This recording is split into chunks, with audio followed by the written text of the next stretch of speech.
Before we get into today's episode, I want to ask you a quick favour. If you're getting value from any of our podcasts, and I genuinely hope you are, could you take just 30 seconds right now and leave us a rating on Apple Podcasts or Spotify? It sounds like a small thing, but a rating would make a huge difference, and it'll take less time than pouring a cup of coffee.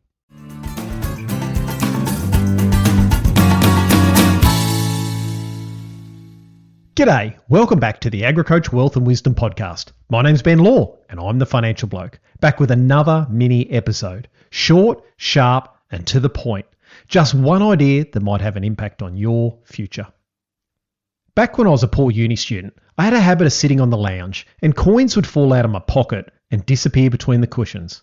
I knew they were in there somewhere, down the back of the cushions or wedged in the gaps. But I couldn't be bothered looking for them, so I'd just leave them. Until one night, I wanted to go to the pub with my mates and I was short. Then suddenly I was digging around in every crevice I could find, pulling out whatever I could scrape together. I see a lot of farming families treat their profit exactly the same way. Not because they're lazy, not because they don't care, but because the money came in, the year got busy, and by the time anyone thought to ask where it all went, it had already gone somewhere. Down the back of the couch, into whatever was urgent, into whatever the default was. And here's the thing about defaults. They're not neutral. Your profit went somewhere. The question is whether you sent it there or whether it just ended up there. One of the clearest signals I've found to identify a family that's actually going places is whether the family's having a deliberate conversation about what they do with their profit. Not just what they made, but what they do with it. Intentionally, together, and as a family. When I sit down with a family for the first time and that conversation is already happening, I know I'm dealing with a high-performing family. And when it's not, when profit just gets absorbed back into the business by default, year after year, with no real discussion, that tells me something too. Most farming families operate in reactive mode when it comes to money. The year ends, the accountant does the numbers, the tax gets sorted, and whatever's left goes straight back into the business. Or disappears into whatever was urgent at the time. Nobody sat down and decided that. It just kind of happened. And then it happened again the next year and the year after that and so on. Now that's not a strategy, that's a habit, and there's a significant difference. The families I describe as genuinely high performing, the ones that build wealth and keep the family together across the generations, they don't leave this to default. They think deliberately about what the profit is for. They have structured conversations about it, and they have it regularly, not just when something goes wrong or when the numbers are unusually good. That shift from reactive to deliberate, from default to decision, sounds simple, but it changes everything about how a family operates. It changes how the next generation engages with the business. It changes how decisions get made. It changes the entire culture of what it means to be part of this family enterprise. And here's what I've also noticed. The next generation is hungry for this conversation. Not the conversation about yields or rainfall or machinery. They can get that at the shed any day of the week. They want to be in the room where the family thinks strategically, where the real questions get asked, where they're treated as genuine partners in what's being built, not just the next cab off the rank. The profit conversation is one of the first places that can happen, and most families are leaving it on the bench. So what does this conversation actually look like? Let me give you a framework that I personally use. Every dollar of profit your farming business generates has exactly 4 places to go. I call them 4 buckets, and a deliberate family has an explicit view on how much goes into each one and why. The first bucket, or bucket 1, is mum and dad's retirement. This is the bucket that gets skipped most consistently, and it's the one that creates the most damage down the track. In most farming families, mum and dad's retirement is entirely dependent on the farm. The farm is the asset, the super fund, and the exit plan. And that sounds reasonable until you realise what it actually means. It means the business can never truly be handed over until mum and dad are financially independent of it. If that independence hasn't been deliberately built, the transition gets stuck. The next generation can't get proper control and the current generation can't properly let go because everything's tied up in the same place. This bucket deserves to be treated as a first charge on profit, not an optional extra. Not whatever's left over. A set allocation every year, building real independence from the business. What that number looks like will differ from family to family, but a deliberate family has the conversation and is committed to a number. Bucket number 2, reinvestment back into the business. This is the bucket that most families know best.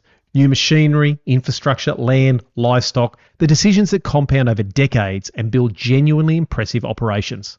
For most Australian farming families, disciplined reinvestment has been the right call. The evidence is in the operations I see across the country. But 2 questions don't get asked often enough here. First, what return are you actually expecting from each dollar reinvested?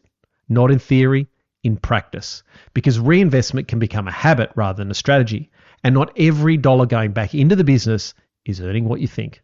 Second, how do you know when you're over reinvesting? When growth is happening at the expense of liquidity, lifestyle, or the other 3 buckets, that's not discipline, that's imbalance. And a deliberate family asks both questions every year. Bucket 3, individual dividends. This is where it gets complicated and where the conversation gets most revealing.